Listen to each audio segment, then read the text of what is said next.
Hi, and welcome to our October Facebook Live event. And we are going to really feature Halloween because it's right around the corner.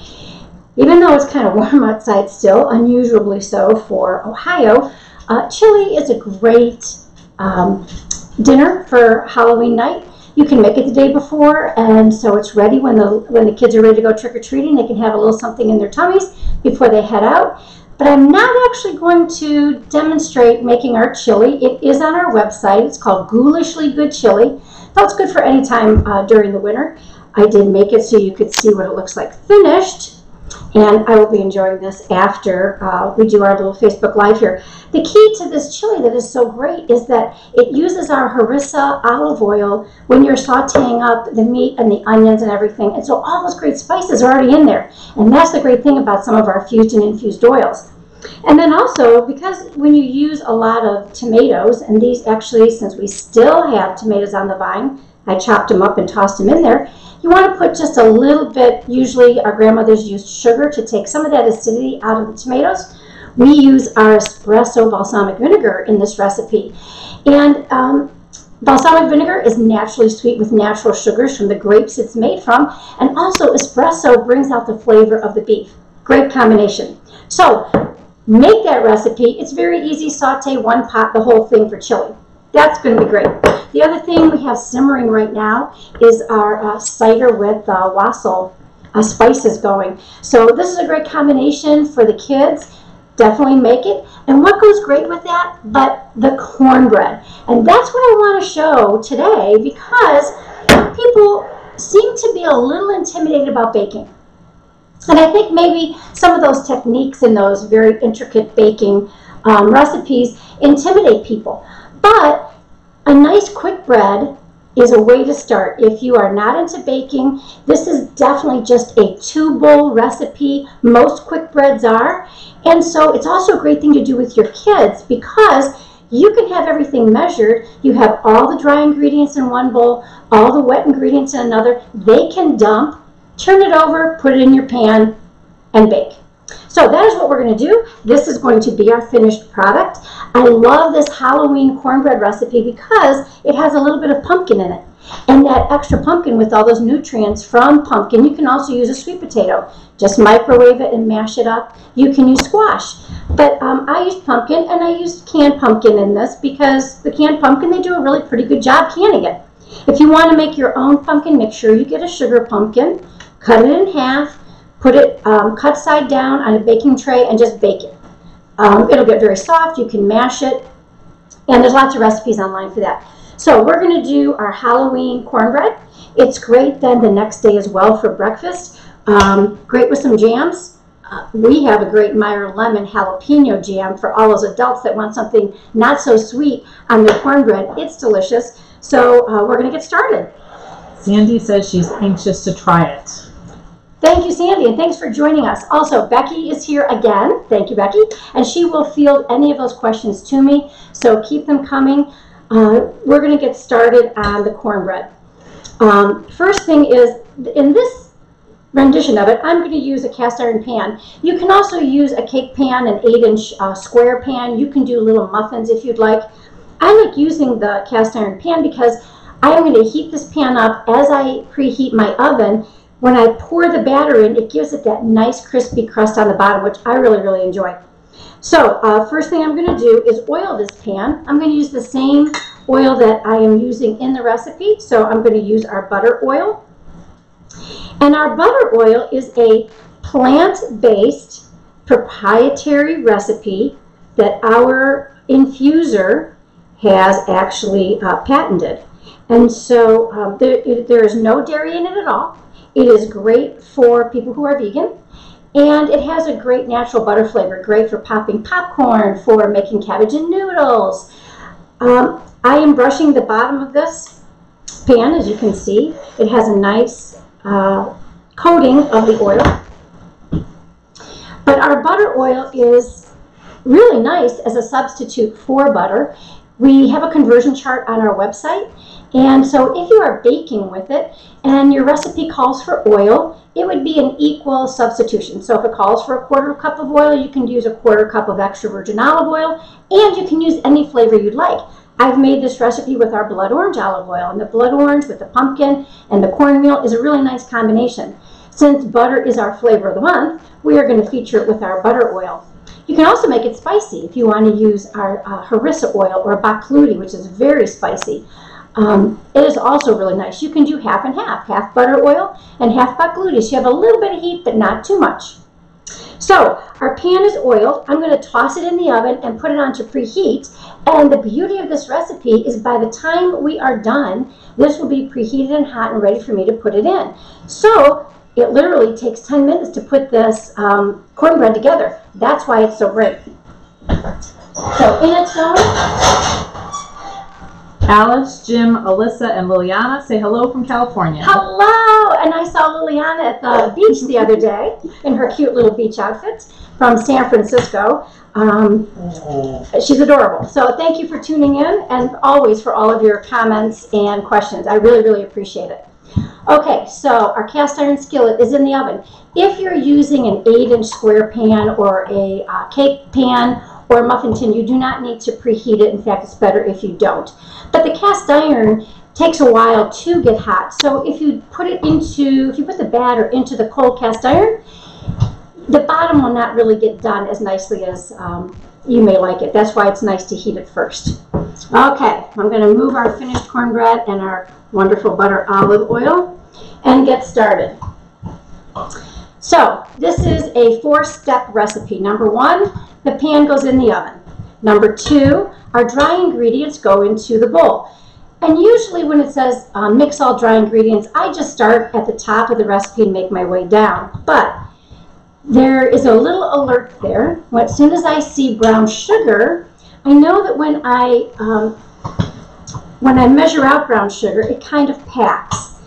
And because I am not beating this, in fact, it's recommended on most quick breads not to beat it once you mix the dry ingredients and the wet ingredients, this might be clumpy. And I don't want clumps of sugar. I want it mixed. So I'm going to put the 1/3 cup of brown sugar in, and then because I have a grainy cornmeal, that's going to go in next. This one is a coarse grain. It's actually stone ground, and the finer you get with the cornmeal, the more cake-like your final product is going to be. I like that grainy texture, so and that little bit of crunch. So I'm going to put those 2 in there, and I'm just going to break up. Can you see it in there? Yep. I'm going to break up the brown sugar so I don't have the clumps, because I won't have that opportunity once I put the wet ingredients in there. And like I said, having clumps of brown sugar is probably not the most appetizing in this cornbread. And the recipe is pinned on the comments. Okay, the recipe is there, so you can see it. It's pinned. And again, you'll be able to go back afterwards and watch this video and get the recipe from the website, as well as on Facebook. Okay, so that is nicely broken up. I don't have big chunks of brown sugar. So I'm going to put the rest of the dry ingredients in there. One more over there. Okay, the flour. It is 1 1/4 cups. When you measure flour, you want to either weigh it, if your recipe is by weight, or you want to pour. Don't scoop the flour because it will pack and you end up with more flour than the recipe is actually intending. So I just very lightly fill the cup, and then you can use a knife. I use this to just scrape it off so it's nice and flat. There's my 1 cup and a 1/4 cup of flour. So flour, cornmeal, put that out of the way. 1 tablespoon of baking powder and 3/4 tablespoon of ginger. And you're not going to taste the ginger. This is not going to taste like gingerbread, but the ginger just brings out that flavor of the pumpkin. It is very, very nice. That's going to go in. So there's my dry ingredients. I'm going to mix them up nicely, and now you can see no clumps of brown sugar.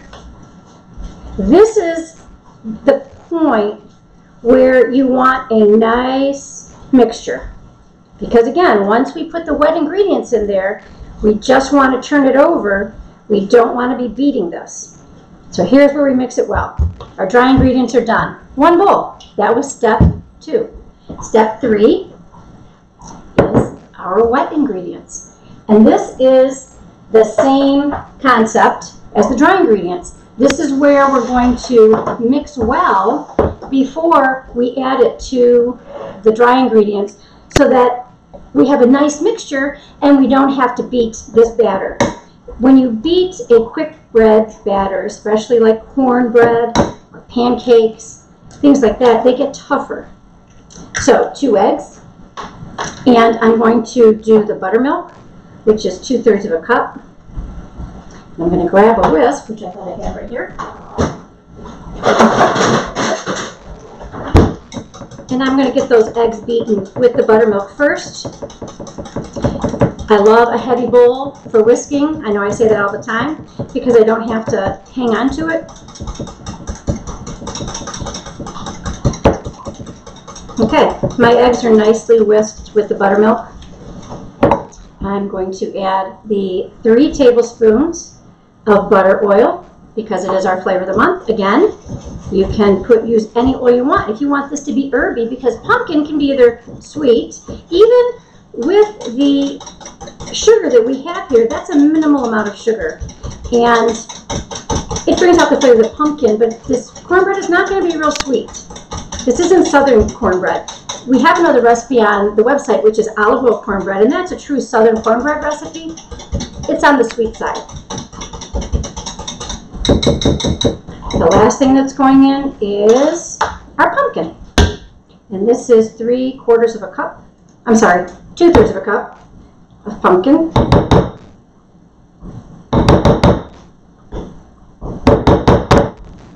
I'm going to give that a bit of a whisk.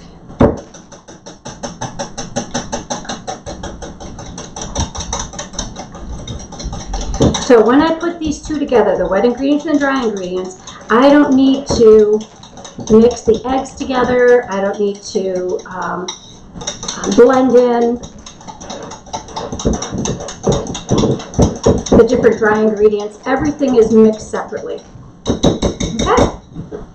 I have a nice blended liquid ingredient, a nice blended dry ingredient. We're going to mix the two together. That's step number 3. When I go to mix this, I make a well in the middle just because, so I push the dry ingredients to the side because, again, I want to minimally turn this over. And so I don't want all the dry ingredients on the bottom. It makes a lot to be lifting up off the bottom. Wet ingredients into dry. When I mix this, I'm going to pick it up from the bottom. That's why a nice spatula is really a good thing to have for quick breads. I'm just going to turn it over, so from the bottom up and around the sides. I'm not beating it. I'm turning it over till all the wet ingredients are moistened. When I pull this through and flip it, I no longer see any dry ingredients. And it's just mixed. That was maybe 8 turns. Easy peasy. 1, 2, 3. Number 4, we're going to get the hot pan out of the oven. My oven is preheated. Look at that, it took 10 minutes. That was it. Make sure you use a mitt, don't grab it without it. My pan is hot. This is an 8-inch pan. This one's a little bit bigger because my 8-inch pan, which I use to show the finished product, is already done. So this is going to go in. If you listen, you can hear a little bit of sizzle. It's not enough of a sizzle like you're frying, but you can tell that this pan is hot.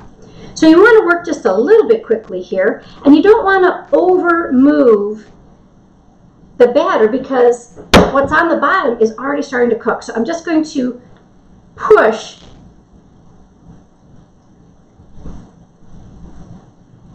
the batter into the corners, smooth it out, into the oven it goes.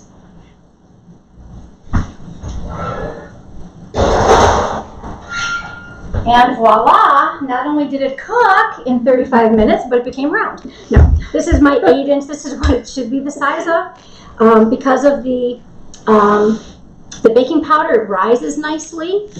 Here it is cut. Wonderful with your chili. Wonderful the next day as breakfast. If you don't cut the whole thing in the next day, you can cut a little bit larger slices, cut them in half, and you can toast them.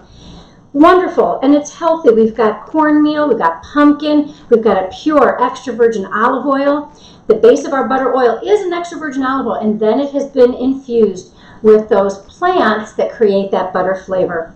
If you have any questions, you can always stop in one of our stores. You can taste and try, so you can see what you'd like to, which oil you'd like to use for your cornbread. And I'm going to grab my bowl of chili. Continue to comment or question on the live, and we will answer as we go along. Absolutely. And even if you have questions in a day or two as you're making it, go ahead and Becky will get back to you with answers for any questions you have. Make the chili. Great to make it the day before, then you don't have to scramble. Kids can help you make the cornbread. Wonderful, quick bread. And it also gets them involved in cooking and baking. So don't be shy, don't be intimidated, give it a try, and stop in at the Olive Scene to taste and try all the wonderful olive oils we have. You'll never think of olive oil in the same way again. Sandy says it looks delicious. Thank you, Sandy, and thanks for joining in. See you at the Olive Scene and next month on Facebook Live.